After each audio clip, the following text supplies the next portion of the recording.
మానవులందరూ కూడా రెండు ఆత్మల ద్వారా ప్రేరేపించబడతారు, నడిపించబడతారు. అందుకనే ఈ రాత్రి నేను ఈ రెండు విషయాలు మీతో జ్ఞాపకం చేయడానికి ఇష్టపడుతున్నాను.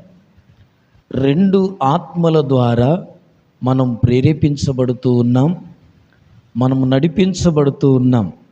కనుకనే మొదటిది పరిశుద్ధాత్మ అని దేవుని వాక్యం జ్ఞాపకం చేస్తుంది.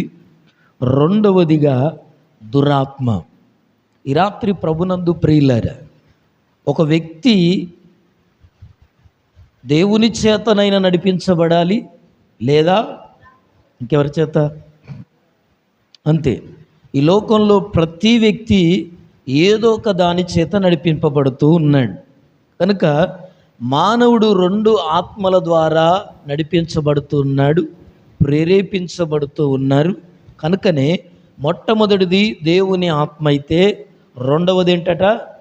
దురాత్మ, అపవాది చేత ప్రేరేపించబడుతూ ఉంటాం చాలాసార్లు.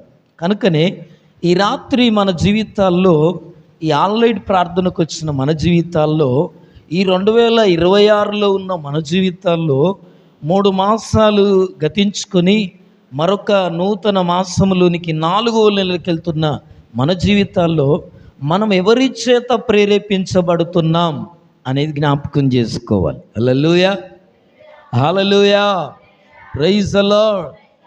ఈ రాత్రి మనం ఎవరి చేత ప్రేరేపించబడుతున్నాం మనం జ్ఞాపకం చేసుకోవాలి. అందుకోసమే బైబిల్లో నుంచి న్యాయాధిపతుల గ్రంథం 14వ అధ్యాయం 9వ వచనాన్ని ఈ రాత్రి మనం ధ్యానం చేద్దాం. పరిశుద్ధ గ్రంథములో నుండి న్యాయాధిపతుల గ్రంథం 14వ అధ్యాయం 9వ వచనం ఒకసారి చదవండమ్మా. 14:9లో అతడు ఆ తేనె చేతనుంచుకొని వెళ్ళుచు అమ్మా 6వ వచనం చదవండి, క్షమించాలి, 6వ వచనం చదవండి. యెహోవా ఆత్మ ఎవరట? ఎవరమ్మా? ఎవరు? చెప్పండి, గట్టిగా చెప్పండి. నిద్ర వస్తుందా? ఇప్పుడేం రావట్లేదుగా. యెహోవా ఆత్మ అతనిని ప్రేరేపించగా అని రాయబడింది. ఎవరైనా? గిద్యోను. క్షమించాలి, ఆయనేనా? ఎవరు చెప్పండి? నేను ఏదంటే అది రైట్ అంటారు. షంసోను తెలుగులో, ఇంగ్లీష్లో శాంసన్ కదా. ఈ సంసోను యెహోవా ఆత్మ చేత ఏం చేయబడుతున్నాడట? ఏం జరిగింది? ప్రేరేపించబడితే ఒకసారి చదువుదాం మాటలా. యెహోవా ఆత్మ అతన్ని ప్రేరేపింపగా అతని చేతిలో ఏమీ లేకపోయినను ఒకడు మేక పిల్లను చీల్చినట్లు అతడు దానిని చీల్చెను. దేన్ని? చదవమ్మ పైన 5వ వచనం. అప్పుడు సంసోను తన తల్లిదండ్రులతో కూడా తిమ్నాతునకు పోయి తిమ్నాతు ద్రాక్ష తోటల వరకు వచ్చినప్పుడు కొదమ సింహముకు అతని ఎదుటకి బొబ్బరించుచు వచ్చెను. హల్లెలూయా, హల్లెలూయా. ఈ లోకంలో ఎదురవుతున్న ప్రతి పరిస్థితికి మనల్ని ప్రేరేపించే వాళ్ళు ఉంటారు. అందుకే జ్ఞాపకం చేస్తున్నాను. వింటున్నారా? ఏ సమస్యకైనా ఈ సంసోను ఏం చేస్తున్నాడంటే, ఇదిగో తల్లిదండ్రులను తో పాటు ఎక్కడికి వెళ్తున్నాడట? తిమ్నాతునకు వెళ్తున్నాడు. పోయి తిమ్నాతు ద్రాక్ష తోటల వరకు వచ్చారు. అమ్మ నాన్న ఉన్నారు, ఆయన ఉన్నాడు. ఈ ముగ్గురు కలిసి వెళ్తున్నప్పుడట అక్కడి నుంచి పొదల చాటు నుంచి ఒక కొదమ సింహం వచ్చిందట. హల్లెలూయా. ఏంటమ్మది? ఏంటది? చెప్పండి గట్టిగా. హల్లెలూయా. పిల్లి కాదు అది, కుక్క కాదు అది, నక్క కాదు, బల్లి కాదు, బొద్దింక కాదు, ఇంకేమంటాం? చీమ, అంతకంటే కాదు. హల్లెలూయా కదా. ప్రభునందు ప్రియమైన దేవుని బిడ్డలారా, మనం చాలా చిన్న చిన్న వాటికి భయపడుతూ ఉంటాం. చిన్న చిన్న వాటికి ప్రభునందు ప్రియులారా, ఎందుకు ఈ రాత్రి మాట జ్ఞాపకం చేస్తున్నానంటే, బొబ్బరించుతూ వచ్చేదట. అంటే వాళ్ళని చూసి వాళ్ళను ఏం చేద్దామని చంపేద్దాం అన్నట్లుగా ఆ కొదమ సింహం ఎవరి మీదకి వచ్చేది? షంసోను మీదకి వచ్చేది, అతని తల్లిదండ్రుల మీదకి వచ్చేది. ఎప్పుడైతే ఆ కొదమ సింహం వాళ్ళ వైపుగా బొబ్బరించుచూ వచ్చేదో యెహోవా ఆత్మ అతన్ని ప్రేరేపింపగా, హల్లెలూయా, ప్రైజ్ ది లార్డ్, హల్లెలూయా అంటున్నాడు. ఈ లోకంలో ఎదురవుతున్న ప్రతి పరిస్థితికి నీకు దేవుని ప్రేరేపణ పనిచేయాలా? హల్లెలూయా. చూడండి, ఆ శోధన, ఆ శ్రమ షంసోను జీవితంలో ఒక కొదమ సింహము వారిని మింగాలని వచ్చేది, చంపాలని వచ్చేది. కానీ యెహోవా ఆత్మ అతన్ని ఏం చేసిందట? ప్రేరేపించాది. ఏమని ప్రేరేపించిందో తెలుసా? చేతిలో ఏమీ లేకపోయినను అని రాయబడింది. హల్లెలూయా. ఇప్పటిదాకా పాట పాడితే జోరుగా కాస్త పేగులన్నీ కదలా, హృదయం అంతా కదిలింది. కానీ పాటలు పాడితే కదలడం కాదు. ప్రభునందు ప్రియులారా, వింటున్నారా? నిన్ను మాత్రమే నేనమ్మానయ్య. ఆ మాట అంటే అదొకలాగా అనిపిస్తుంది. హల్లెలూయా. నమ్మితే ఏమీ లేకపోయినా, హల్లెలూయా, ఇది రావాలి స్టాండర్డ్.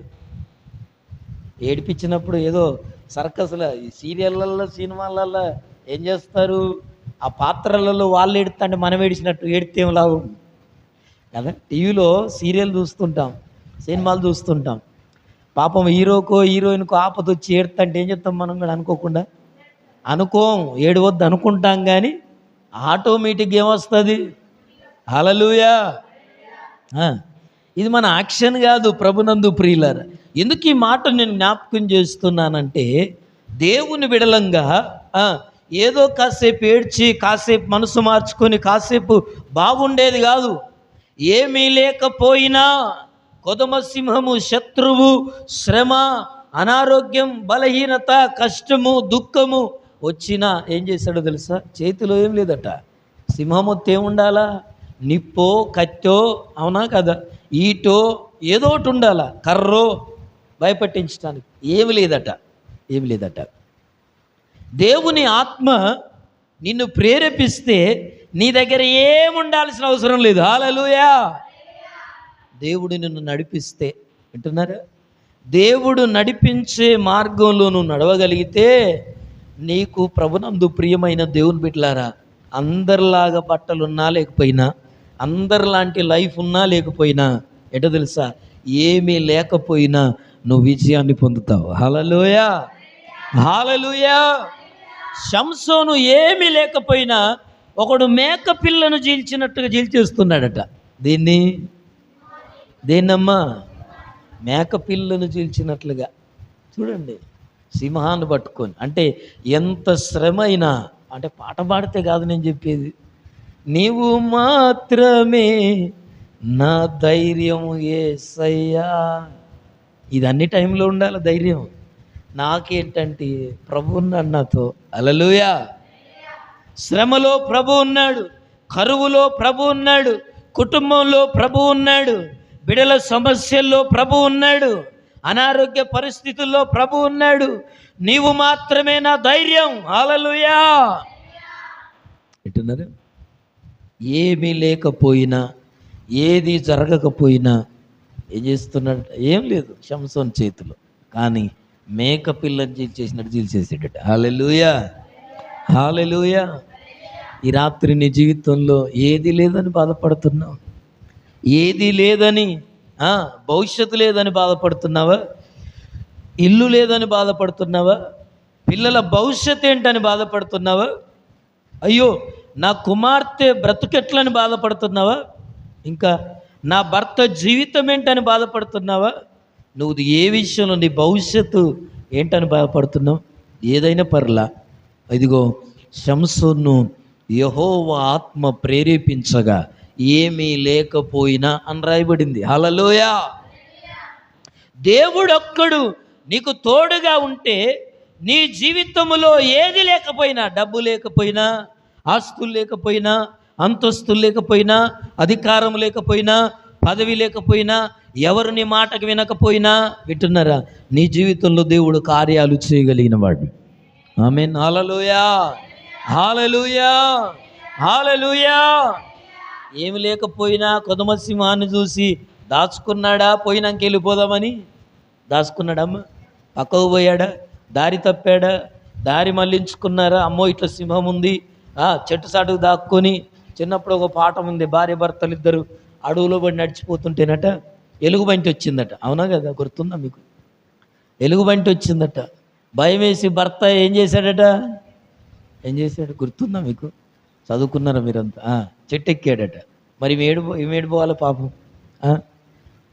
ఆయనట అటక్కడక్క భయపడిపోయి వెళ్ళిపోయి చెట్టు ఎక్కాడు. కానీ ఆమె చూస్తూ చూస్తూ ఏం చేసిందమ్మా? నేల మీద పారదాచుకొని పడుకుంది. కళ్ళు, చెవులు, ముక్కు, శ్వాస లేకుండా ఆ ఎలుగుబంటి ఎప్పుడు దగ్గరికి వస్తుందో, దగ్గరికి వచ్చినప్పుడు మొస కూడా తీసుకోకుండా ఆపుకున్నదట. హల్లెలూయా. అయితే ఈడు చెట్టు మీద కూర్చొని అనుకుంటున్నాడట, ఈ ఎలుగుబంటి నా భార్యతోనే ఎప్పుడు వీళ్ళిద్దరు ఎప్పుడు కలుసుకున్నారు, ఎప్పుడు స్నేహం చేసింది, ఈ ఎలుగుబంటి పోయి నా భార్యకి ఏదో చెప్పుతుంది అంటాడు వాడు చెట్టు మీద ఉండి. హల్లెలూయా. ఏమంటున్నాడు? నా భార్యతో ఏదో ముచ్చట పెడుతుంది అని చెప్తే ఆమె శ్వాసను ఆపుకున్నది. ఆ ఎలుగుబంటి ఏమో ఈ శ్వాస చూసి చచ్చిపోయిన శవం ఎప్పటిదో ఇప్పటిది కాదనుకొని అది చూసి ఏం చేసిందట? తిరిగి వెళ్ళిపోయిందట. వెళ్ళిపోయిన తర్వాత అటు దిగొచ్చి ఎలుగుబంటి వచ్చి నీకు ఏదో ముచ్చట చెప్తుందంటే చెంప మీద కొట్టేసిందట. హల్లెలూయా, హల్లెలూయా. ఇది పాఠంలో ఉందమ్మా. ఎందుకు ఈ మాట నేను జ్ఞాపకం చేస్తున్నానంటే, ఈ రాత్రి దేవుని వాక్యం చెప్తున్నమాట.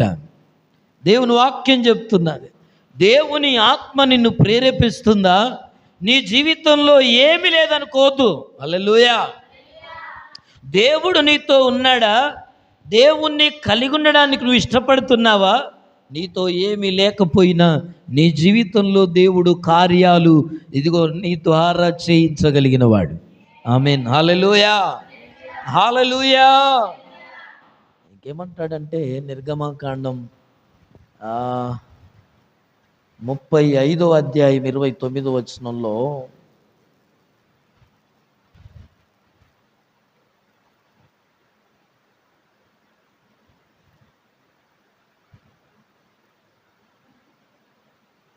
నిర్గమకాండం 35:29.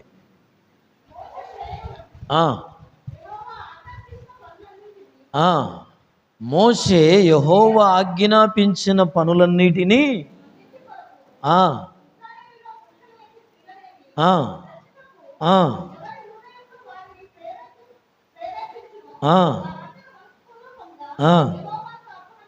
యెహోవాకు అర్పణను తెచ్చిరి. హల్లెలూయా.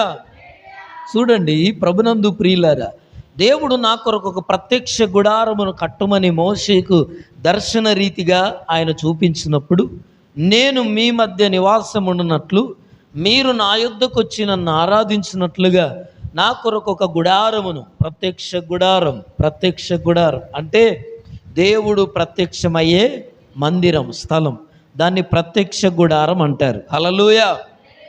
దేవుడు ఆయా సమయాల్లో ఇదిగో మనుష్యులు అనగా ఇశ్రాయేలులు అర్పించిన అర్పణలను, బలిపీఠం మీద ఉన్న దహన బలిని ఆయన ఆగ్రహించడానికి, ప్రజలతో తన ప్రవక్తలైన మోషేతో మాట్లాడడానికి ఆయన ఆ మందిరం మీదకి దిగి వచ్చేవాడు. హల్లెలూయా.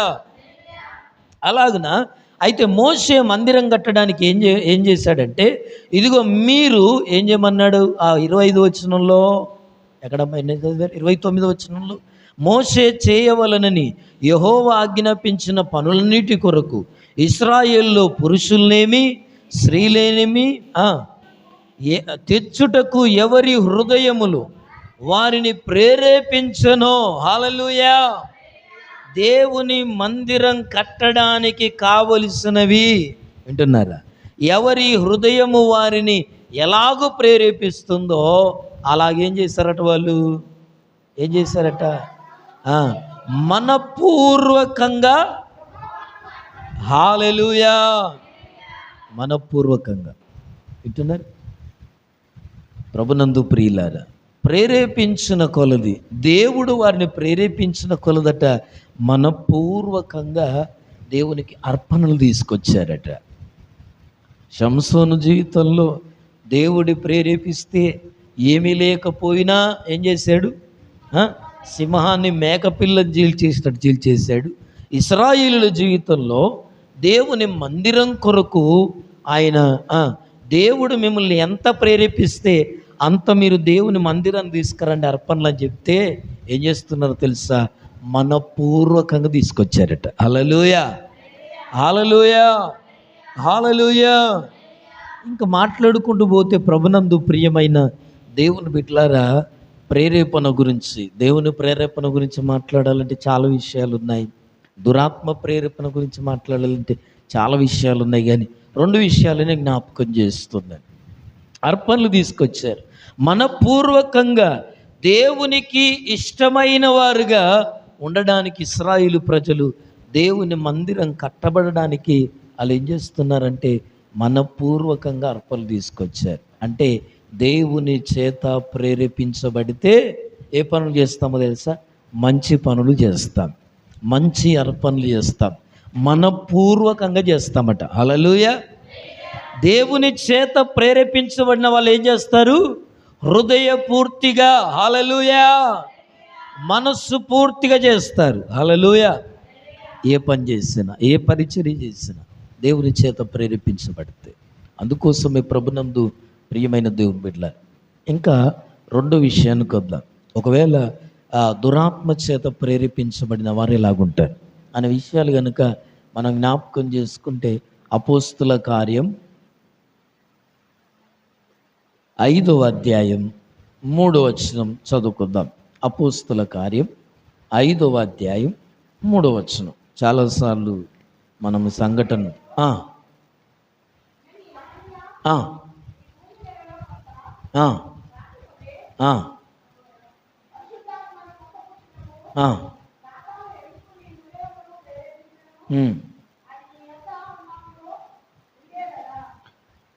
అప్పుడు పేతురు, అననీయ, నీ భూమి వెలలో కొంత దాచుకొని పరిశుద్ధాత్మను మోసపుచ్చుటకు సాతాను ఎందుకు నీ హృదయమును ప్రేరేపించెను. హల్లెలూయా. చూడండి ప్రభునందు ప్రియమైన దేవుని బిడ్డలారా, దురాత్మ ప్రేరేపిస్తే దేవుని కార్యాలను చూసారా, దేవుని యొక్క కార్యాలకు మనమే అడ్డుబండగా తయారవుతాం. మనమే సంఘానికి శత్రువులుగా తయారవుతాం. మనమే మన కుటుంబానికి ఏమవుతాం? విరోధులుగా తయారవుతాం. ఎందుకు ఈ మాటలు ఈ రాత్రి నేను జ్ఞాపకం చేస్తున్నానంటే బైబిల్ చెప్తున్న మాట. అప్పుడు పేతురు, అననీయ, నువ్వు భూమి వెలలో చూసారా కొంత దాచుకొని పరిశుద్ధాత్మను మోసపుచ్చుటకు సాతాను ఎందుకు నీ హృదయమును ప్రేరేపించు. చూడండి, అపవాదితో ప్రేరేపించబడే వాళ్ళు దేవుని కార్యానికి అడ్డుపడతారు. కుటుంబంలో జరిగే దేవుని కార్యాలకు అడ్డుపడుతుంటారు, ప్రార్థనకు అడ్డుపడుతూ ఉంటారు, ఇంకా సహవాసానికి అడ్డుపడుతూ ఉంటారు, సంఘానికి అడ్డుపడుతూ ఉంటారు. ప్రభునందు ప్రియుల, ఎందుకు ఈ రాత్రి ఈ మాటలు జ్ఞాపకం చేస్తున్నానంటే ఈ రాత్రి మనం జ్ఞాపకం చేసుకోవాలి, మనం ఎవరి చేత ప్రేరేపించబడుతున్నాం. అననీయ సప్పీరాలు ఇద్దరు కూడా ఎలాగున్నారంటే ఇద్దరు ఏకమై పొలమమ్మెను అని రాయబడింది. హల్లెలూయా. సాతాను చూసారే, ఇద్దరిని వారు ఏకమై పొలమమ్మారు. హల్లెలూయా. దానిలో కొంత దాచుకొని పరిశుద్ధాత్మకు ఎలాగున్నారట? విరోధముగా. పరిశుద్ధాత్మకు విరోధం అంటే దేవునికి విరోధంగా మోసపుచ్చడానికి, దేవుని కార్యాలను అడ్డుపడడానికి. కొన్నిసార్లు ప్రార్థనకి వెళ్ళే వాళ్ళే ఏం చేస్తుంటారో తెలుసా? ప్రార్థన చేసే వాళ్ళే ప్రభునందు ప్రియులారా. ఇంకా చెప్పాలంటే బైబిల్లో ప్రభునందు ప్రియులారా దావీదు చేస్తాడు. ఒకసారట దావీదుకు ఒక తిక్కాలోచన పుట్టింది. ఏమన్నా తెలుసా? ఇదిగో ఇశ్రాయేలులను యూదులను లెక్కించమని ఆలోచన కలిగిందట, ప్రేరేపణ కలిగితే తన దగ్గరున్న సైన్యాధిపతి యోవాబును పిలిచి ఇశ్రాయేలీల సంఖ్యలన్నింటినీ, అంటే 12 గోత్రాలు ఉన్న వారిని, జనసంఖ్య ఎంత అయిందో నాకు లెక్క చెప్పమంటే యోవాబు అన్నాడు, అయ్యా మీరు అడిగేది బాగలేదు రాజా, ఇశ్రాయేలును లెక్కించాలా. ఇదిగో నేను లెక్క పెట్టడానికి వెళ్తానా, దేవుడు ఏం చేస్తాడో తెలుసా, ఆ లెక్క తప్పిపోయేటట్టు చేస్తాడు. ఎందుకో తెలుసా, ఇశ్రాయేలులను దేవుడు ఏం చేస్తున్నాడు, విస్తరింపనారంభిస్తున్నాడు గనక ఎప్పుడు ఎవరిని ఎలా దీవిస్తాడో తెలియదు. నేను ఒక పక్క లెక్క పెడుతుంటే ఒక పక్క విరిగిపోతుంటారు. ఈ ఆలోచన నీకు రావడం ఏంది రాజా అంటే, లేదు నువ్వు నా మాట వినాలి చేయాలని చెప్తాడు. కానీ అందుకు గాను అంటే అతడు అపవాది చేత ప్రేరేపించబడి లెక్క చెప్తే ఆ యోవాబు వచ్చి లెక్క చెప్పాడు. కానీ తర్వాత అతని మీదకి తెగులు వచ్చింది. హల్లెలూయా. దావీదు దగ్గరికి వచ్చి, నీవు ఇదిగో ఇశ్రాయేలు మీద చేసిన దోషాన్ని బట్టి నీకు 3 తీర్పులు, 3 శ్రమల్లో ఏది కోరుకుంటావో అది నీ మీదకి వస్తుంది అంటాడు. హల్లెలూయా. ఒకటి, ఇదిగో నీ పిల్లలు నీ మీద తిరగబడడానికి ఇష్టపడతావా, దేశమంతా కరువు రావడానికి ఇష్టపడతావా, లేదా ఒకరోజు తెగులొచ్చి ఇదిగో ఈ జనుల్లో అనేకులు చనిపోవడం ఇష్టపడతావా అని ఈ 3ట్లో ఏది నువ్వు చేసిన తప్పును బట్టి కోరుకోమంటాడు.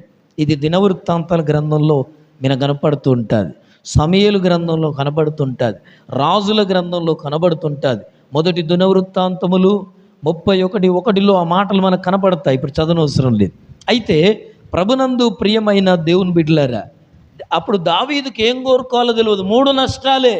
అంటే అపవాది ప్రేరేపించిన ప్రేరేపణను బట్టి చేసినందుకు ఇంకోటేమంటాడు తెలుసా, ఇంకోసారి ఏమంటాడు తెలుసా, ఏమంటాడంటే భయంకరమైన యుద్ధాలు జరుగుతుంటే ఎక్కడ కావలి ఆవల అంటే మీకు ఎలా చెప్పాలి, ప్రాకారం దగ్గర ఒక బావి ఉందట. ఎక్కడుంది అంటే ఆ ఊరి యొక్క పొలిమేరలో బావి ఉంది. ఇప్పుడు ఈ ఊరోళ్ళు బయటికి పోయేటట్లేదు, ఎందుకంటే బయట వాళ్ళు యుద్ధం చేయడానికి రెడీగా ఉన్నారు. అలాంటి టైంలో ఈ దావీదుకి ఏమనిపించిందంటే, నాకు ఊరి వెలుపల ఉన్న బావి నీళ్ళు తాగాలనిపిస్తుంది, మీలో ఎవరు పోయి తీసుకొస్తారంటే 3 వెళ్తారు, ఒకరు తీసుకొని వస్తారు. అంటే ఇలాంటి భయంకరమైన సిచ్యుయేషన్లో ఈయనకు ఊరి పొలిమరలో ఉన్న బావి నీళ్ళు కావాలనిపించిందట. అంటే ఈ విషయంలో కూడా దావీదు ప్రేరేపించబడ్డాడు అపవాది చేత. ఈ నష్టాల్లో 3 నష్టాలు నీ మీదకి రాబోతున్నాయి, అందులో ఏది కోరుకుంటావో అది నీకు ఇస్తా. నీ కడుపున పెట్టిన పిల్లలు నీకు వ్యతిరేకం కావాలా, లేదా ఇంకేమన్నాడు, నీ దేశమంతా కరువు రావాలా, లేదా ఒకనాడు ఈ సైన్యంలో చనిపోవాలా అని చెప్తే దావీదుకి ఏం చెప్పాలో అర్థం కాకేమంటాడంటే, అయ్యా నేనేం కోరుకోవాలో నాకు అర్థం కావట్లేదు, నేను ఇదిగో నీ చేతుల పడితే మేలని చెప్పి నువ్వేం చేస్తావో నీ ఇష్టం అన్నాడు. హల్లెలూయా. దేవుడు ఏం చేశాడు తెలుసా, లాస్ట్ ఎంచుకున్నాడు. ఏమెంచుకున్నాడంటే, ఒకనాడెల్లా సంహారక దూత వచ్చి ఇశ్రాయేలు పాలెములో ఉన్న ప్రజలందరి మీదకి దేవుని తెగులు వస్తే అనేకులు చంపబడితే అప్పుడు దావీదు దేశం కొరకు ప్రార్థన చేశాడట. అప్పుడు దేవుడు ప్రార్థన ఆలకించి ఆ తెగుల్ని ఆపేశాడు. హల్లెలూయా, హల్లెలూయా, ప్రైజ్ ది లార్డ్. చూడండి, అననీయ సప్పీరాలు వాళ్ళు అపవాది చేత ప్రేరేపించబడ్డారు. అంటే దేవుని కార్యాలకు అడ్డుపడుతూ ఉంటారు, ప్రార్థనకి వెళ్ళే విషయాలు అడ్డుపడుతూ ఉంటారు. ప్రార్థన చేసేవారిని కదా, ప్రార్థనకి వెళ్ళే వాళ్ళే ప్రార్థించేవారిని ఎక్కిరిస్తుంటారు, అప్పుడప్పుడు అవమానపరుస్తుంటారు, హేళన చేస్తూ ఉంటారు. ఇవన్నీ ఎవరి ప్రేరేపణ, మనం అందుకోసం జ్ఞాపకం చేసుకోవాలి. చివరిగా మాట చెప్పి నేను ముగిస్తాను. మత్తయి సువార్త 14వ అధ్యాయం. మత్తయి సువార్త 14వ అధ్యాయం. బాప్తిసమిచ్చు యోహాను చెరసాల్లో వేయబడ్డాడు. వేయబడినప్పుడు హేరోదు రాజు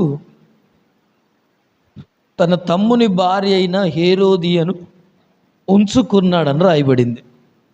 హేరోదియను ఉంచుకున్నాడని రాయబడింది. అయితే వాళ్ళిద్దరిని ఏమన్నాడంటే, అంటే బావ తమ్ముని భార్యను అక్రమ సంబంధం పెట్టుకున్నాడు.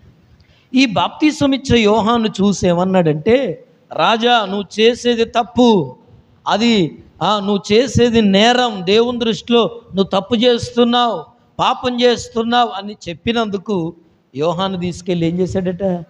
చెరసాల్లో వేశాడు. 14వ అధ్యాయం ఆ మొదటి నుంచి కనుక చూస్తే మనకు ఆ మాటలు కనపడతాయి.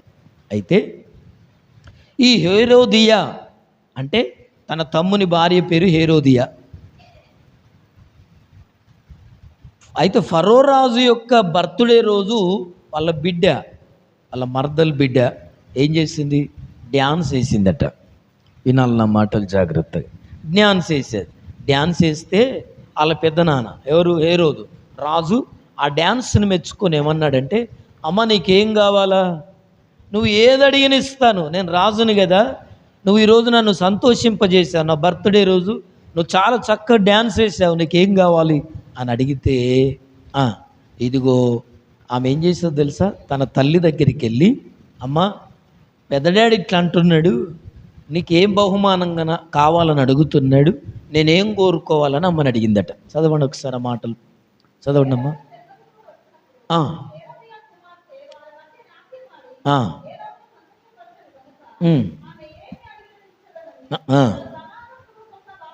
చేశాను. అప్పుడు ఆమె తల్లి చేత ప్రేరేపింపబడినదై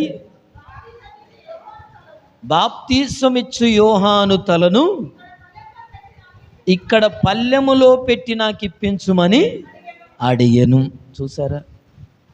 ఈ హేరోదియా అంటే హేరోదు రాజు యొక్క మరదల్ ఏమని చెప్తుందంటే, బాప్తీసం ఇచ్చి యోహాను పదే పదే మనకున్న సంబంధం గురించి మాట్లాడుతున్నాడు గనక, అంటే అపవాది ప్రేరేపణ, అతన్ని మీరు ఏం చేయాలట?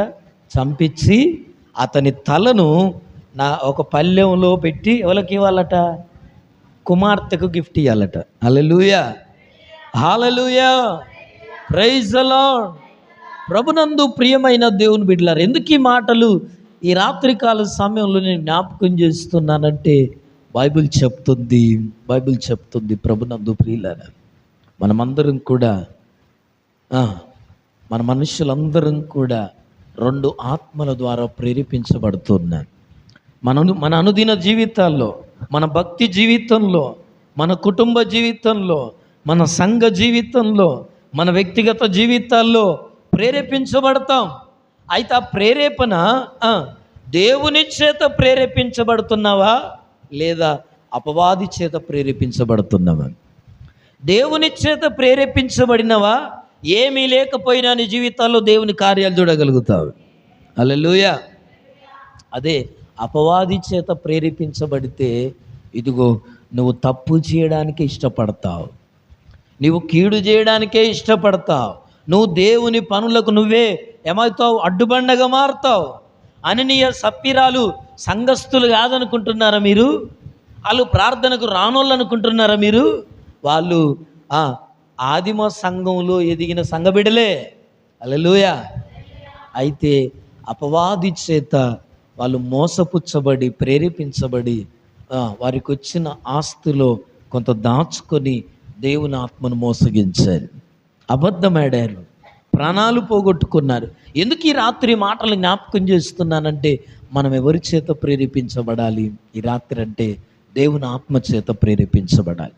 మనం ఎప్పుడైతే దేవుని ఆత్మ చేత ప్రేరేపించబడతామో అప్పుడు మన జీవితాల్లో ప్రభునందు ప్రియులారా, ఏమీ లేకపోయినా మనపూర్వకంగా హృదయపూర్తిగా మన జీవితాల్లో మనం ఏ కార్యము చేసినా, మనం ఏ పని చేసినా అది సఫలులుగా మారుతాం. ఏమీ లేకపోయినా, రెండవది మనపూర్వకంగా ఏ పని చేసినా ఎలా చేయాలి? మనస్ఫూర్తిగా చేయాలి, హృదయంతో చేయాలి, మనస్సు పెట్టి చేయాలి. హల్లెలూయా. దేవుని ప్రేరేపణతో మనం పని చేయగలిగితే దేవుడు మన జీవితాల్లో గొప్ప విజయాలు చేసేవాడు.